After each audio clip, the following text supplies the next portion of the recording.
Hi, I'm Tim. Welcome to our channel, and thanks for logging on.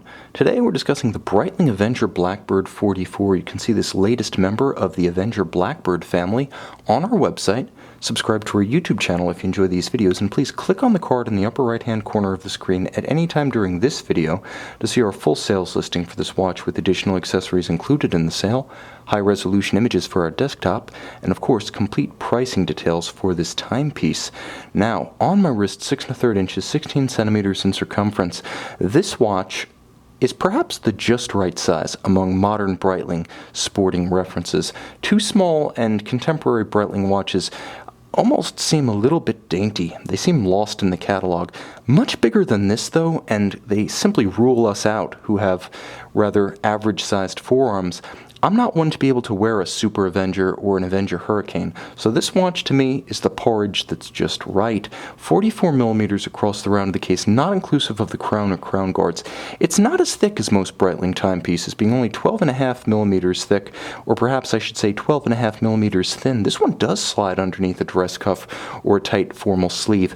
You'll also note that lug to lug, the watch is big but not overpowering. 54 millimeters from extremity to extremity. There are some features here that mitigate that distance. First, you'll note the lugs downturn very sharply as they exit the flank of the case, so it appears to curve around a smaller wrist rather than flare out stridently as a straight lug would. Second, the strap has no constraints. You can pull it straight down around a smaller wrist like mine. It won't fight you, it won't flare.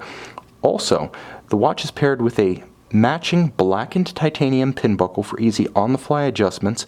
The strap is a subdued military-style textile, very tough, and on the underside it has a rubber inlay for souplesse against the skin so you don't feel that coarse thread of textile against your skin when it's hot, sweaty, or gritty out.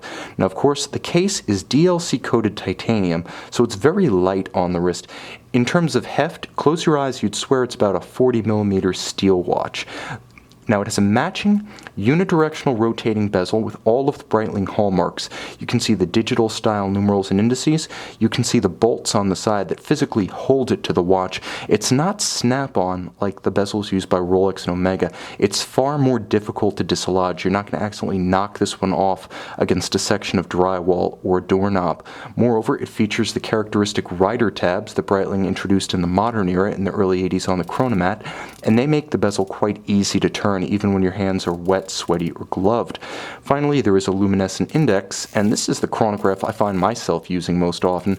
Not a true chronograph mechanism, but a rotating bezel that allows me to align the minute hand with the index and then time intervals up to 60 minutes. Easy to read at a glance, that is the best timer in high horology.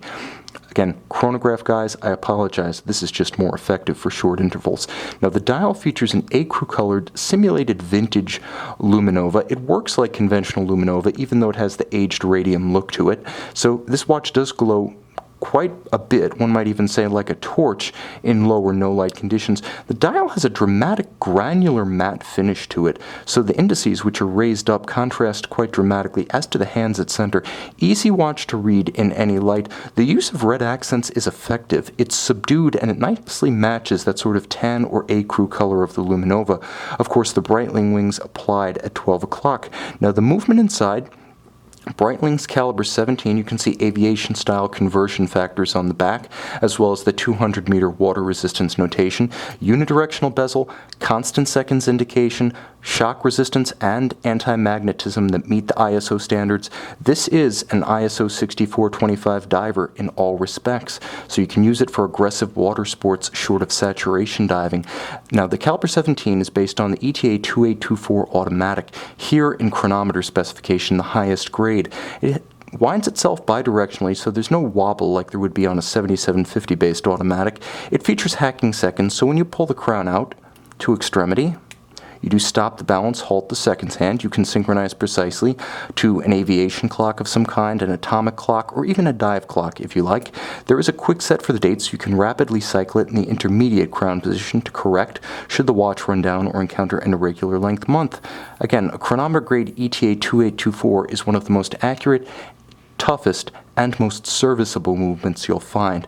In a watch with A handsome composition of dial, bezel, and case in extremely light titanium with a just right case size for average wrists. This is an extremely appealing contemporary Breitling.